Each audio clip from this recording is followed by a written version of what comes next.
세상은 개혁돼야 됩니다. 이대로는 안 됩니다. 대한민국 이대로는 안 됩니다. 근데 그런 말은 굉장히 오래됐어요. 그죠? 오래됐어요. 정치 개혁돼야 돼요. 교육 개혁돼야 돼요. 우리 집구석 개혁돼야 돼요. 우리 어린이들 나가셔야 돼요. 죄송합니다. 안내 보내고 싶어갖고 제가 모른 척하고 있었어요. 지네들이 알아서 막 나가네요. 막. 네, 때가 되면 애들은 독립하고 가출합니다. 경제도 이 완전하지 못한 경제 원칙들 끊임없이 바뀌잖아요. 개혁을 외칩니다. 심지어 교회도 개혁돼야 돼요. 교회 개혁에 대한 얘기는 뭐 책에도 나오고 뭐 제목들이 다 개혁이에요. 왜 그러죠? 더 나아져야 되니까, 더 행복해야 되니까, 잃어버린 거 다시 찾아야 되니까, 회복돼야 될 게 너무 많고 더 좋아져야 될 게 너무 많고 더 좋아져야만 되는 일들이에요. 이대로는 안 돼요. 파괴된 것을 다시 건설해야 되고, 놓친 것을 다시 잡아야 되고, 없는 것을 있게 해야 되고, 그러죠. 개혁은 참 귀한 거고 좋은 거고 반드시 일어나야 되는 거고, 그래서 사람들은 다른 피조물들과 달리 그대로 가지 않고 태어날 때 심겨진, 만들어졌을 때 심겨진 본성 그대로 가는 게 아니라 집도 달라지고 교육도 뭔가 더 다른 것들을 찾아내고 이 외모까지 어떤 의술, 과학 이런 것도 계속 개발하면서 발전하겠다고 해요. 이게 보통 다른 피조물과 다르게 하나님이 지으셨기 때문에 그렇습니다. 사순절은 개혁기간이에요. 매년 있는 절기인데 개혁하라는 거예요. 왜? 사순절이란 이 40일의 시간은 주님이 온전한 개혁을 이루기 위한 발걸음을 하루 1시간 분초를 지나갔던 길을 우리가 같이 거기에 동참하는 시간이기 때문에 그 개혁의 마지막 자리에 있기 위해서는 개혁하는 이 시간 분초를 같이 따라가야 돼요. 그냥 날이 지나가는 게 아니에요. 그냥 세월이 가는 게 아니에요. 그냥 자고 일어나서 살다 보니까 올해가 지났고 내년이 올 거고 그 다음 해가 있는 거고 뭐가 달라요? 2025년이 2024년하고 뭐가 달라요? 달력 날짜 똑같아요. 계절 뭐 비슷해요. 며칠 차이 있을지 몰라도 봄은 봄이고 여름은 여름이고 가을 겨울 다 똑같아요. 연말에 결심하고 새해를 맞이해서 뭔가 새로울 것 같지만 사실 그냥 가는 거예요. 개혁이 돼야 그게 새로운 거예요.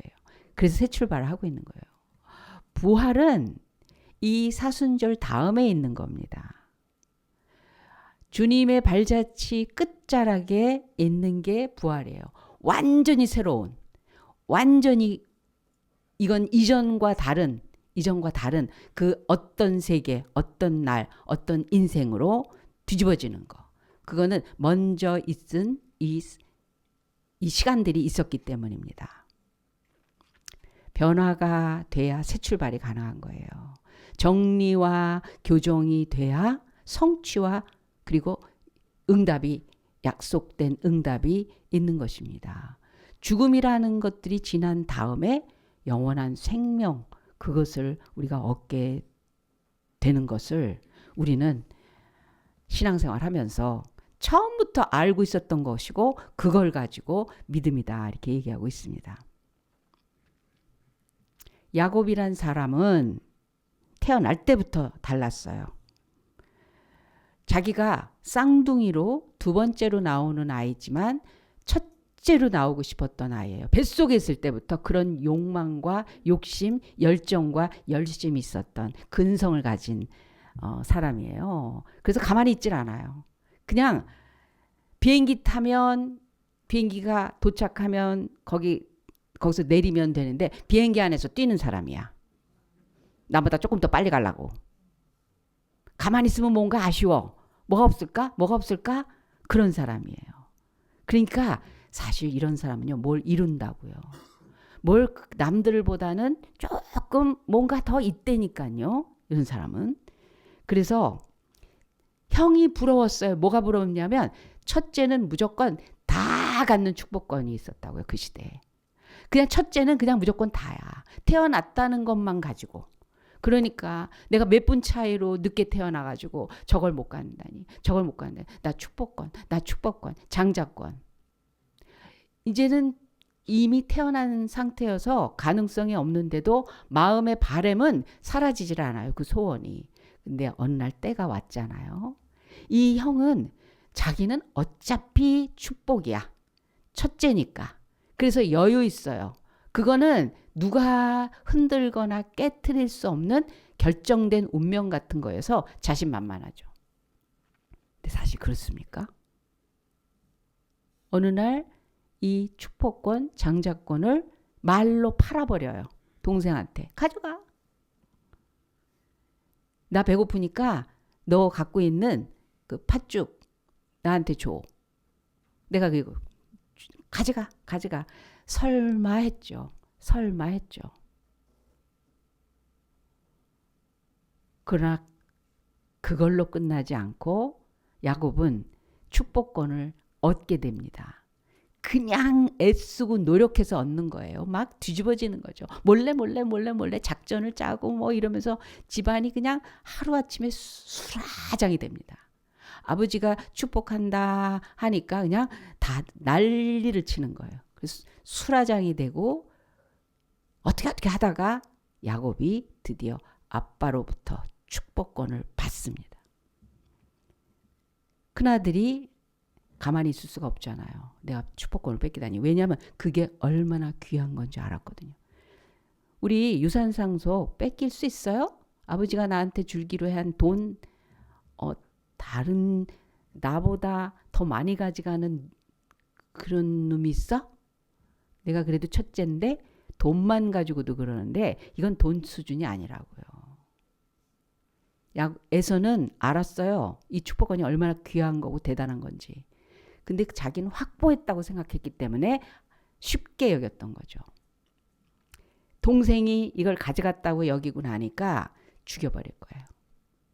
그 소리를 듣고 엄마가 피신을 시킵니다. 외삼촌한테 가 있어. 하란으로 보냅니다. 20년 동안 잠깐 있을 거라고 생각했는데 20년 걸렸어요. 20년 동안에 그곳에 살면서 완전히 새로운 삶을 얻게 됩니다. 어떤 삶인 줄 아세요? 20년 만에 야곱은 열심히 했어요.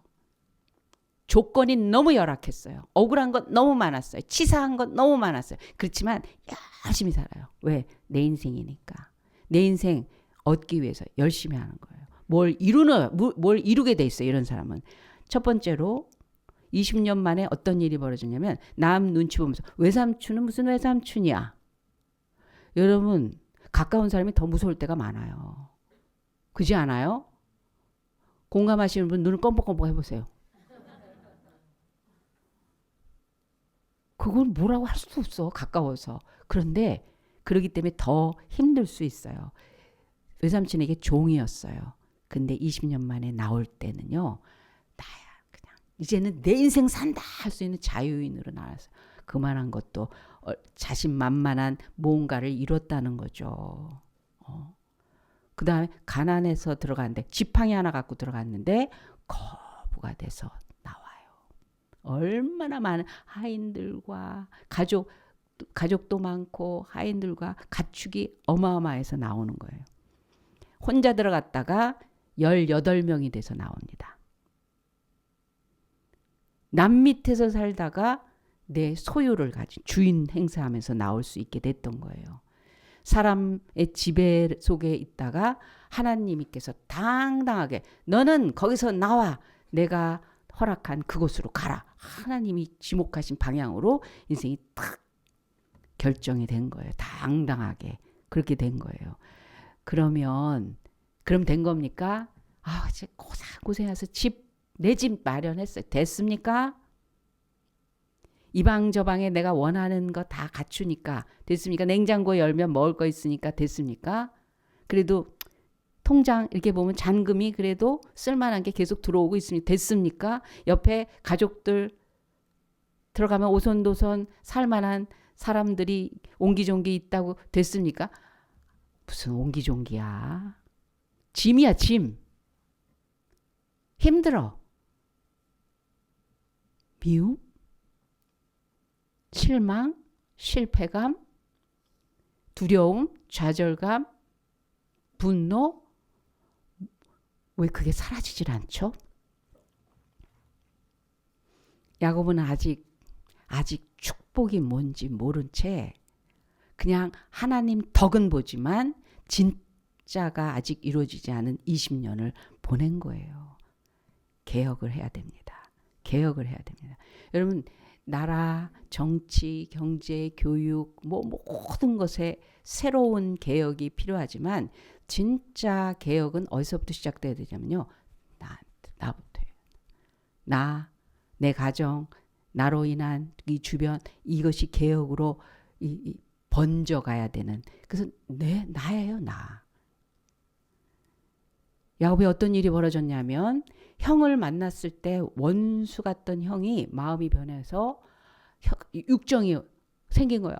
동생 보니까 너무 귀해. 너무 마음에 그 사랑이 우러나요. 그래서 서로 부둥켜 안고 울면서 그 이전에 지냈던 오래전에 지내왔던 그 잃어버린 세월들을 정말 서로 나누고 친해진 거예요. 그리고 나서 이제 그 엄청난 재산을 가지고 자리를 잡습니다. 18명 식구가 사는 집이 얼마나 컸을 거며 하인들까지 동원되고 재산이 많고 가축이 많으니 굉장히 그 부자티가 났을 거예요. 낯선 땅에 자리를 잘 잡았어요. 근데 딸이 하나인데 그 딸이 얼마나 이쁘고 귀엽고 귀했겠어요? 그 딸이 그 동네를 구경하러 나간 거예요. 여기는 어디냐? 어머 이런 거 있구나 저런 거 있구나. 동네에서 구경하러 나갔다가 몹쓸 일을 당하는 거예요. 그러니까 오빠 동생이 너무 화가 나요. 우리 집안을 뭘로 보고 내 동생을 이렇게 누구야? 그놈 나와. 안 되겠다. 이 지방에 있는 이 남자들 다 싹쓸이해야겠다. 다 죽여버려요. 살육을 해버려요. 이게 웬일이죠? 야곱이 그 사실을 알고 펄펄 뛰는 거예요. 우리 어떻게 우리 이제 다 죽게 생겼다. 여기서 가만히 있겠냐는 거예요. 왜 이제 와서 이런 일을 벌여? 왜 허락도 없이 그래? 했더니 아들들이 그러면 우리를 이렇게 업신 여겼는데 우리가 그럼 가만히 있으라는 거예요. 그리고 오히려 아버지한테 반항을 합니다. 그러자 오늘 우리가 읽은 성경 구절 말씀이 시작되는 겁니다. 하나님께서 말씀하십니다. 너희는 베들로 올라가서 거기 거하며 너희가 있어야 할 곳이 거기가 아니라는 거예요. 야곱의 인생 자체를 완전히 뿌리에서부터 개혁을 하길 원하십니다.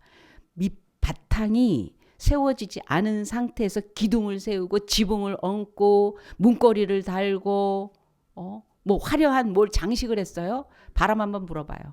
기분 한번 나빠봐요. 누가 뭐라고 했다고. 지금 상황이 어떻다고. 요즘 시세가 어떻다고. 그 말 한마디에 주변에 있는 소리에 요즘 유행하는 일들 저 멀리서 통계로 얘기하고 정보를 듣기만 해도 와르르 큰일 났다 두렵다 어떡하냐 아니다 기다 대박 한방 이런 거에 와르르 할 수 있어요. 얼마든지. 그래서 하나님은 뿌리를 얘기하십니다. 베들로 올라가서 거기 거하라. 거기로 올라가라. 거기서 단을 쌓으라. 거기서 나타나시겠다고 합니다. 거기 베델이 어떤 곳이에요? 야곱이 하나님을 만난 곳이에요. 야곱의 그 시작을, 인생의 시작을 도망가다가, 그래서 이 들판에서 언제 어떻게 죽을 수도 있는 그런 위험한 상황에 생전 처음 짐을 떠나가 봤어요. 부모님 그늘에서 살다가 자기 인생을 혼자서 독립해서 살아본 적도 없는 야곱이 어딘지도 모르는 곳으로 지금 도망가는 거예요. 외삼촌 하면지만 가는 길이 얼마나 먼지 몰라요. 그래서 돌베개를 하고 정말 그 두려움 속에 있을 때 하나님께서 내가 너와 함께하고 너를 지키고 너를 보호하고 너의 가는 길을 동행하겠다. 그 확신 속에서 마음이 새로워지고, 그래서 그 출발이 이제는 집에서 도망다운 자가 아니라 하나님이 인도하시는 그 인생길을 힘차게 달리는 그런 출발로 가서 외삼촌 댁에 도착하게 되는 거예요. 그 베델, 거기로 가라고 하십니다. 야곱은 이제 개혁이 시작됩니다. 진정한 개혁. 허물어지기 쉬운 그 종이장 한 장 같은 거에 인생을 의지하는 것 같아요. 어떤 정보, 어떤 상황, 내가 이제까지 살아왔던 경험치, 그거 가지고 내가 알고 있다고 하는 요 주먹만한 뇌에서 나오는 그 알량한 지식, 이거 가지고 확신인 것처럼 자기 인생을 그 속에다 투자하고 던져버리겠다고 하는 그 부실한 거를 버리고 완전하신, 영원하신, 전지전능하신 절대자 하나님에게서 시작하는 개혁이 이루어진 거예요. 세 가지를 개혁하게 됩니다. 하나님은 야곱의 개혁을 세 가지로 이루어 주셨어요. 첫 번째로 뭐라고 하시냐면 너희 중에 우상을 버리라고 얘기하십니다. 야곱은 먼저 가족 내에 있는 우상을 버리기 시작합니다. 야곱이 식구들한테 얘기를 하는 거예요. 우리 안에 하나님이 아닌 절대자의 자리에 있는 모든 것들을 버리자. 야곱의 가정은 하란에서 왔어요. 하란은 우상이 굉장히 많은 그런 지역이었습니다. 밤중에 도망 나올 때 식구들 다 데리고 재산 다 가지고 나올 때, 왜냐하면 대낮에 당당하고 떳떳하게 나오면 가만히 있지 않죠. 라반과 외삼촌과 그 아들들이 막 무장하고 난리를 칠 거니까 시끄럽고 복잡하게. 아니, 하나님이 조용히 나가라고 그랬어요. 밤중에 너희들은 조용히 나가라. 내가 너희를 지키겠다. 그래서 그 말씀대로 따라 나온 거예요.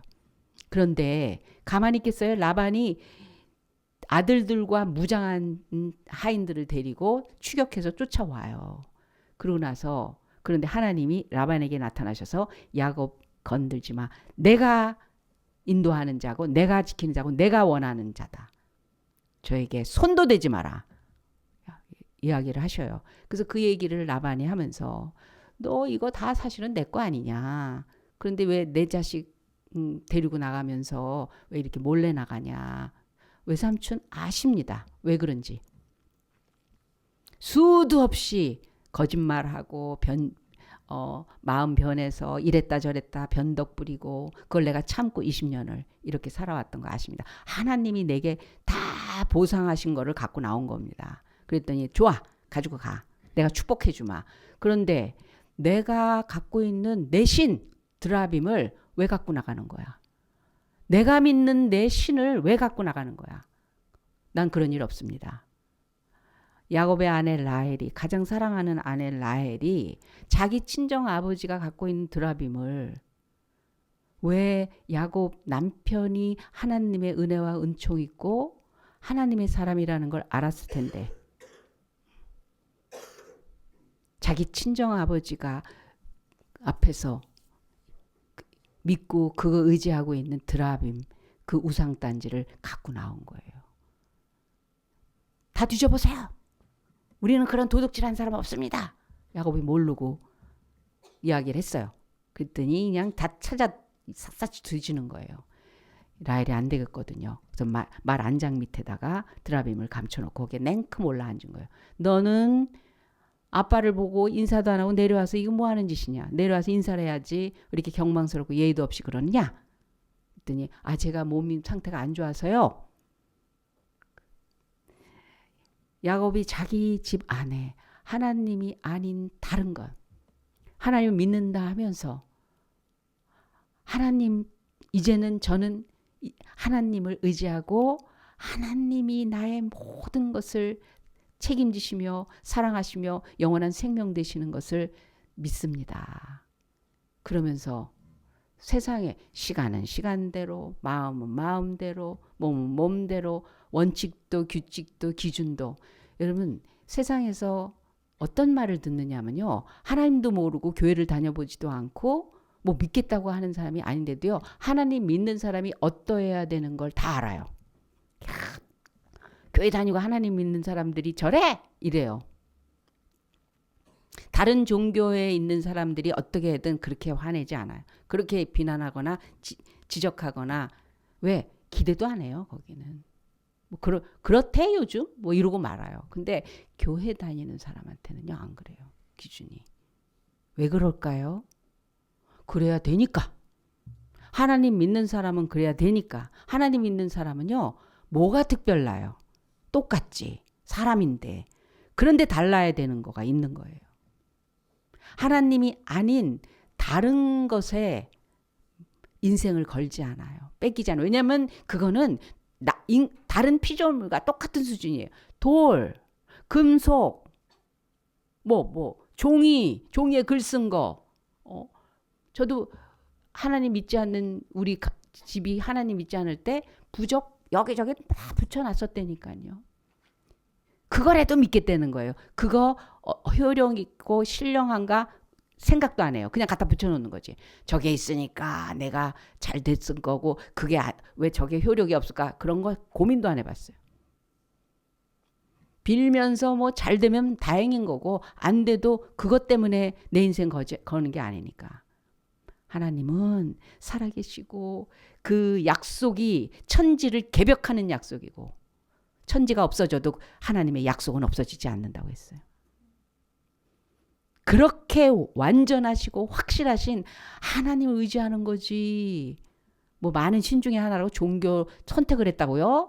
아니요. 하나님은 우린 선택의 여지가 없어요. 선택의 여지를 가지고 하는 게 아니에요. 그래서 믿는 것과 믿지 않는 것의 차이가 그렇게 큰 거예요. 우리는 주의를 선택하지 않습니다. 믿고 보니까, 알고 보니까, 하나님 만나고 보니까 하나님의 자리를 대신할 수 있는 게 없어요. 그런데 하나님을 만난 적도 믿음도 없는 상태에서 바쁘면 못 갈 수도 있는 거고, 이런데 그건 그냥 내가 취미 수준으로 얼마든지 할 수 있는 거라고 생각하는 그런 사람하고, 하나님은 하나님이시다 이런 거하고 싸울 필요도 없어요. 저도 믿기 전에는 수준 있는 게 고상한 건 줄 알았지, 그 믿음이 뭔지 몰랐기 때문에 내 맘대로 하면 된다고, 내가 가고 싶으면 가고, 그런 차원에서의 종교로 생각을 했었어요. 근데 믿고 만나고 알고 이 확신 속에 체험된 신앙이 되고 보니까 좋아요. 원해요. 절대적인 거예요. 아니면 안 돼요. 다른 건 아니에요. 우리 중에, 야곱의 문제가 아니에요. 가족들 중에. 여러분 가족들 중에도 하나님이 아닌 딴 거 가지고 나는 내가 알아서 할게 이제부터. 왜 그런 사람은 말투가 이럴까요? 이래라 저래라 하지 마. 내가 알아서 할 거니까. 난 충분히 내가 알아서 할 수 있어. 아니에요. 강요로 할 수 없어요. 억지로 목덜미를 잡아서 할 수 없어요. 그런데 심각한 거예요. 하나님, 베델로 올라가라. 우리 가운데 모든 사람들은 우상을 버리고 가족의 우상들을 모두 거두어서 상수리 나무 아래에 묻게 됐어요. 상수리 나무라 하는 것은 예수님을 예표하는 그런 나무입니다. 상수리 나무의 그 속성이 예수 그리스도의 그 의미를 우리에게 가르쳐 줍니다. 영원하신 예수 그리스도. 절대로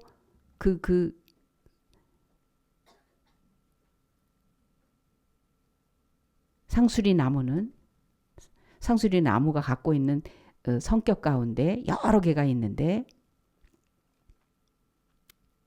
상수리 나무는 병충해를 거의 받지 않는데요. 사단의 공격을 이겨내시는 예수 그리스도의 모습입니다. 상수리 나무는 다른 나무와 접붙임이 되지 않는데요. 그 말이 뭐예요? 불의와 타협하지 않는 거예요. 속성이 다른 것과 연결되지 않는, 세상과 하나님이 어우러져서 나도 좋고 세상도 좋고 하나님도 좋고 이럴 수 없는 거예요. 불의한 것과 의로운 것의 차이가 같이 갈 수가 없는 거예요. 어둠과 빛이 같이 갈 수가 없는 거예요. 그러나 이 상수리 나무는 어느 곳에 굉장히 생명력이 끈질겨서 어디에서든지 예수 그리스도께서 역사하실 수 있는 그런 살아계신 하나님 의미를 우리에게 가르쳐 줍니다. 예수님의 이름으로 야곱의 가족들은 개혁을 이루었어요. 우상을 모두 없앴습니다. 두 번째로 하나님은 야곱에게 어떤 개혁을 이루어 주시냐면 자신을 정결케 하고 그렇게 얘기합니다. 정결이라는 말은 깨끗게 했다라는 거예요. 깨끗하다는 게 무슨 의미겠어요? 사람 앞에서의 깨끗한 거를 말하는 게 아닙니다. 하나님 앞에서의 깨끗한 걸 말하는 거예요. 사람 앞에서 깨끗한 건요, 기준마다 달라요. 사람들 앞에 깨끗한 것이 다른 사람이 볼 때 더러울 수 있어요. 얼마든지 위장할 수 있고 적당히 하면서 속일 수 있고, 하나님 앞에 죄된 것, 이런 것들을 버리는 게 개혁이에요. 사는 것이, 그냥 사는 게 중요해요. 열심히 살았어요. 많은 일을 해서 살았어요. 그거보다 중요한 게 바로 사는 거라는 거예요. 감동을 줄 수 있는, 야곱의 식구들은 새로운 마음을 가지기 위해서 다 정결하게 했습니다. 나도 알아 이러면 안 되는 거, 이거가 없어지는 걸 얘기하는 거예요. 없어지는 걸 얘기하는 거예요. 정결한 거.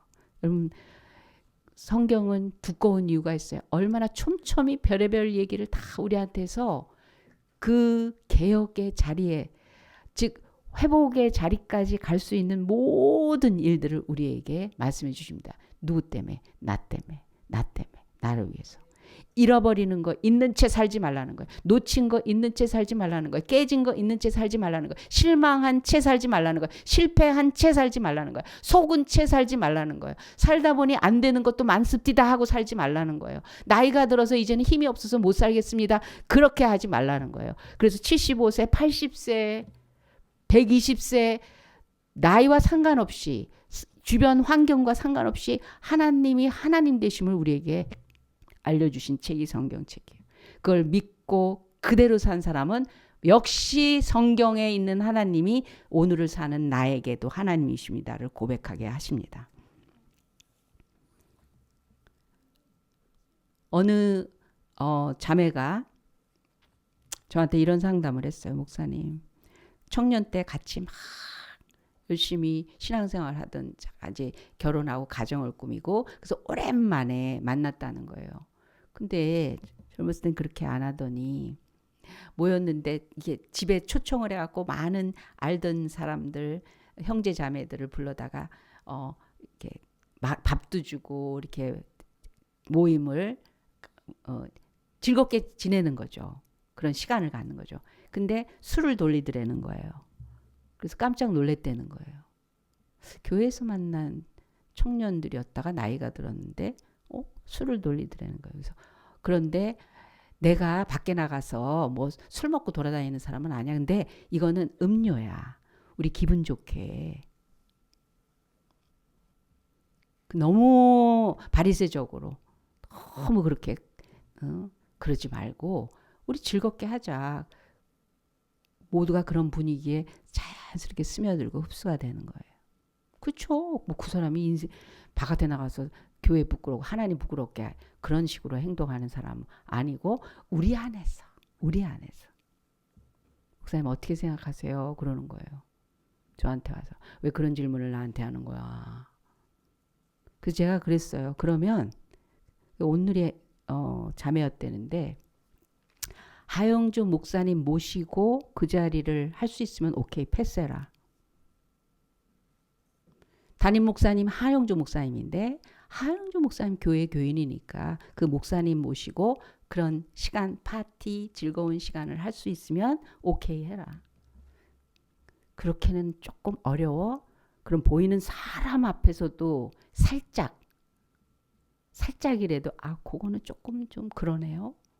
그런데 하나님이 천지주제신 우주 안팎을 가득 채우고 불꽃 같은 눈동자로 우리를 보시고 죽음으로 우리를 살리시고 우리를 그렇게 아끼시는 분에게 당당하지 못할 짓을 그러면서 우리끼리 괜찮아?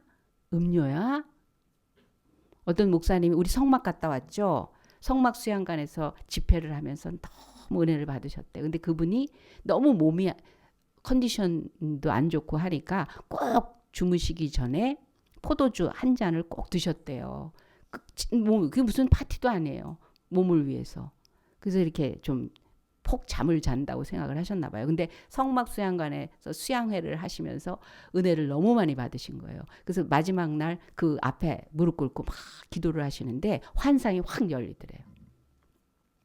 저기서부터 뭐가 출렁출렁 이렇게 파도를 치고 이렇게 오더라는 거예요. 그래서 저게 뭐지 했더니 술이더래요. 그러면서 음성이 들리는데 사랑하는 종아, 나는 네가 저녁마다 먹는 그 술을 너를 위해서 원하지 않는다. 네 영혼이 흐려진다. 음료가 아니에요. 영적 사건이에요.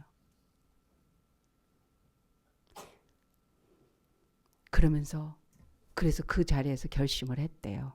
그랬더니 그 다음에 예수님의 피의 그 파도가 막 그 영혼을 씻고 채우고 하더래요. 그 얼마나 힘들어요. 사역하면서도 힘들고 일하면서도 힘들고 뭐 모든 게 쉽지 않은 일이죠. 그래서 견디기 어려운 거. 근데 그 육신을 잠재우기 위해서 그 힘을 빌리지 말라는 거예요.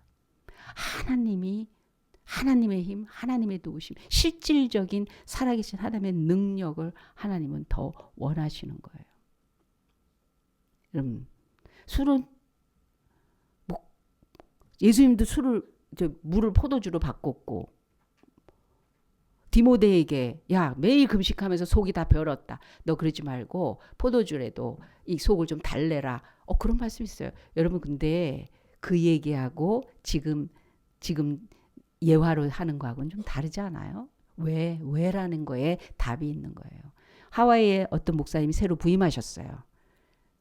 장로님들이 모여서 교인들 앉혀놓고 식사를 대접합니다. 목사님 말씀 은혜 받았습니다. 저희 교회에 오시게 돼서 너무너무 감사합니다. 대접합니다. 그런데 장로님이 술을 돌리더라는 거예요. 그래서 했대요.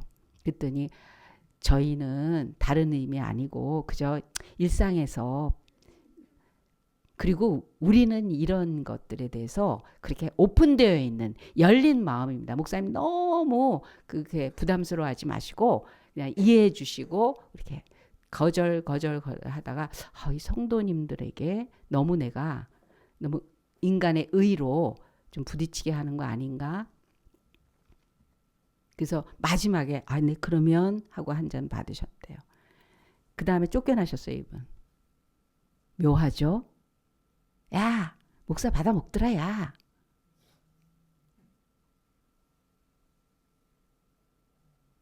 여러분도 제가 술 먹는 걸 알면 싫어하실 것 같아.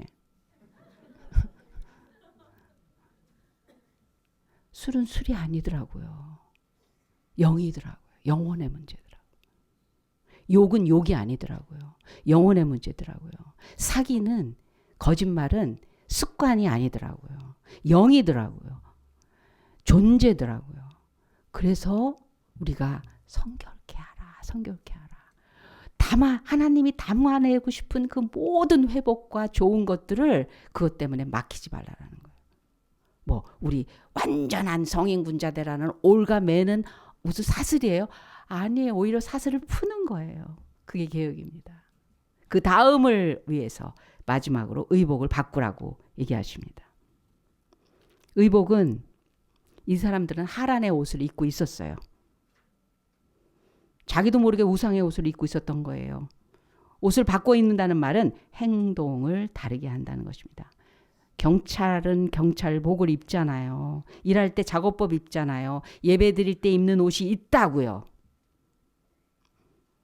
경건의 옷이 있다고요. 준비된 자세의 옷이 있다고요. 그냥 하나님은 사랑이시고 나를 이해하시고 형식을 중요하게 여기시지 않고 하고 자기 하나님 만들지 말라고요. 새 옷을 입고 새롭게 사는 게 개혁입니다. 새벽기도 안 하던 사람이 새벽기도 하면 영적인 새벽기도 옷을 입는 거예요. 전도 안 하던 사람이 전도하게 되면 전도복으로 갈아입은 거예요. 봉사 안 하던 사람이 봉사하면 봉사복으로 갈아입은 거예요. 사랑 안 하던 사람이 사랑을 하게 되면 사랑복으로 갈아입은 거예요. 옷을 갈아입는 게 개혁입니다. 야곱 식구들이 이렇게 하나님 앞에서 개혁을 하고 하나님을 만난 베델로 출발을 합니다. 그랬더니 그 다음이 뭐라고 하냐면 상수리 나무 아래 묻고 그들이 떠났으니 하나님이 그 사면 고울들로 크게 두려워하게 하셨으므로 야곱의 아들들을 추격하는 자가 없었더라. 하나님이 함께하는 온전한 개혁이 이루어지고 나니까 주변에 이럴까봐 저럴까봐 남들 나 사람들 속에서 주저리 말과 병거를 의지하지 않고는 살 수가 없다고 여겼던 그 모든 일들을 하나님은 거뜬히 오히려 사람들이 두려워하게 했다는 거예요. 그것도 크게 두려워했다는 거예요. 뭐예요? 못 건드려. 하나님의 축복받은 자를 누가 저주할 수가 없어요. 하나님이 인정한 사람을 누가 끌어내릴 수가 없어요. 하나님이 주시겠다고 할 때 뺏을 수가 없어요. 하나님이 안 된다고 할 때 되게 할 수가 없어요. 이것이 영권입니다. 야곱은 베델에 와서 제일 먼저 제단을 쌓았어요. 예배부터 드렸다는 거예요. 그리고 그것을 엘베델이라 불렀어요. 베델이 엘베델로 바꿨어요. 하나님의 집 베델이었어요. 그냥 하나님의 집이라고 생각했어요. 근데 거기에 하나님이 계시고 하나님이 함께 하시고 하나님이 역사하시는 곳, 그냥 교회 왔다 갔다 하면서 건물이 보이고 사람이 보이고 그냥 1시간이 지났고 2시간이 지났고 재밌었어요. 그리고 가는 영혼이 아니라 하나님이 보이고 하나님이 들리고 하나님이 타치해 주시고 하나님이 조정해 주시고 하나님이 부어주시고 하나님의 약속 성취해 주시고 하나님으로 인해서 온전히 새로워졌다고 하는 그 체험이 된 그곳 베델이 엘베델로 바뀌었다는 거예요. 개혁이. 그런 개혁이 되니까. 유대인들은 일주일에 한 번 안식일에 3가지를 점검한답니다. 뒤를 보면서 정직하게 당당하게 살았는지 뒤를 돌아본대요. 위를 보면서 하나님을 바라보고 그분을 찬양하며 살았는가를 본대요. 앞을 보면서 내일을 향해 소망차게 일하고 있는가 점검한대요. 매일 거룩한 주일 하나님 앞에서 이런 점검으로 개혁이 이루어지는 사람에겐 결코 어두운 세력이 해하지 못할 것이며 하나님의 은혜를 놓칠 수가 없을 것이며 하나님이 하시는 일이 만땅 것입니다. 기도하겠습니다. 하나님 아버지, 사순절 기간 동안 더 특별히 주님 앞에 은혜의 개혁이 이루어지길 원합니다. 새로움의 개혁이 이루어지길 원합니다. 부활의 자리까지 가는 우리의 걸음걸음이 되기를 원합니다. 주님 말씀하시고 가르쳐 주시고 붙잡아 주시고 인도해 주셔서 끝까지 완주하게 하여 주시옵소서. 감사함이 예수님의 이름으로 기도합니다. 아멘. 지금은 우리 구주 예수 그리스도의 은혜와 살아계신 하나님 아버지 극진하신 사랑 많으심과 성령 하나님의 감화 감동 역사하심이 하나님의 은혜의 사람으로 믿음의 개혁을 이루기로 작정한 이부 예배자 새로운 교회 성도님들과 그 가정과 하는 일 위해 지금부터 영원까지 함께 하실지어다. 아멘.